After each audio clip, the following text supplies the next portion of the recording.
in the form of a standing forum for persons of African descent to allow for effective reparation where the beneficiaries would be thus in charge of their own fate. Thank you very much. Thank you very much. I call upon the representative from Centro, Panafricano. Please identify yourself, and your 2 minutes starts now. A warm salute to all you sisters and brothers. I'm Antumi Toasijé, President of the Pan-African Center Centro, Africa in Spain.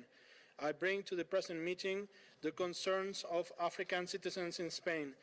One of these concerns deals with the need of recognition for our long-standing presence and influence in Spanish history for centuries and even millennia. Now we are from 1 to 2 million, but this can only be estimation, as Spanish authorities have no interest on census. Despite this very important presence, institutional racism, police brutality, the blockade of social and professional and even political promotion, and a total silence over Spanish enslaving and colonial past in education and all instances are still major problems to confront.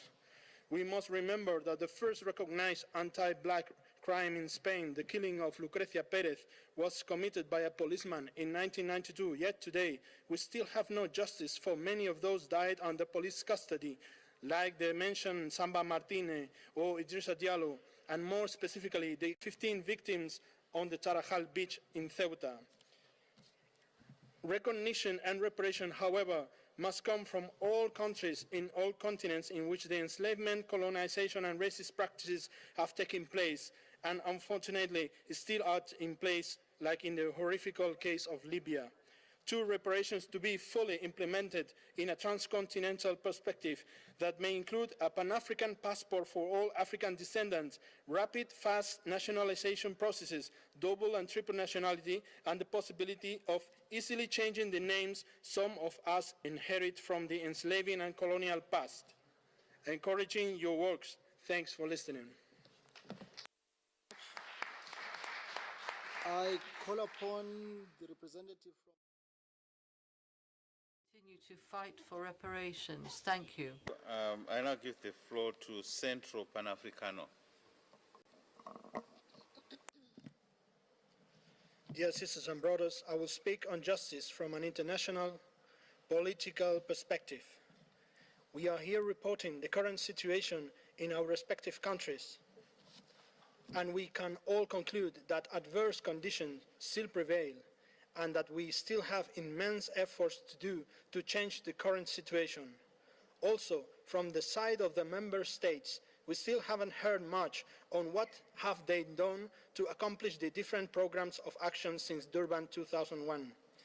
Being an historian, I want to remember that racism was built for the enslavement of millions and millions of Africans, and that the result weakening of the African continent prepared the conditions for the colonial invasion.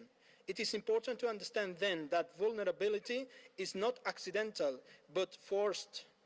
For the decade to be effective in reaching our goals, we must be significant in help building a free, fully democratic and united Africa that could become a major obstacle for the oppression of Africans around the globe. This aim of reconnection and reinforcement must be combined with our current efforts in confronting the domination agenda of the new colonial countries, as they are the ones driving the policies of injustice and inequality in Africa. For justice to be reached, bearing in mind that slavery is a crime against humanity, we must conclude that nothing of what is currently happening in the world, I say nothing, is worse than the sale and buy of human beings. In Spain, we are organizing a massive protest in front of the Libyan embassy in Madrid for this Sunday that will be followed by other protests. And from this meeting of the decade of people of African descent, I call on the need for a final statement of condemnation of the enslavement of our sisters and brothers in Libya. These are moral grounds for reparation. We will not have legitimacy on claiming reparations from the crimes of the past if we don't stand firmly against the injustices of today. Thank you. Asante sana. Thank you, Asante Inisana. I think that was our last speaker from the floor. I thank you very much for your very rich contributions. I think we've all demonstrated that we cannot have meaningful development without the participation of people of African descent.